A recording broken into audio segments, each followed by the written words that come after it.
আসসালামু আলাইকুম প্রিয় ভাই বোনেরা, সবাই কেমন আছেন? আশা করি ভালো আছেন। আলহামদুলিল্লাহ, আমিও ভালো আছি। আজকে দারুণ একটা শুটকি তরকারি রান্না করব। আমি শুটকিটা কষানি দিয়ে দিলাম। আর এখানে নিয়েছি, এটা নতুন রেসিপি, এটা সবাই চিনবে না। আমার শুটকি তরকারিতে কি কি আছে দেখুন: মিষ্টি কুমড়া শাক, আলু, বেগুন, সিম। শুটকিটা কিন্তু কষানি হয়ে গেছে।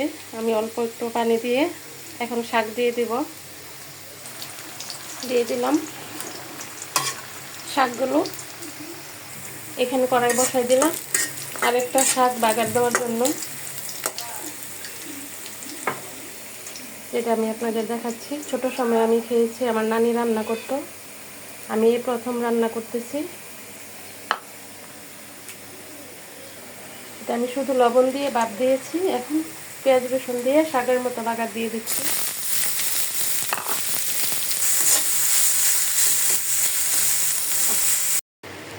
সারাদিন রোজা রাখার পরে এমন একটা শুটকি তরকারি থাকলে যারা যারা শুটকি পছন্দ করেন তাদের কিন্তু খুব ভালোই লাগবে। আমারও ভালো লাগবে, আমিও শুটকি পছন্দ করি। হয়ে গেছে আমার মিষ্টি কুমড়া শাক দিয়ে শুটকি তরকারি। এটাও একটা শাক।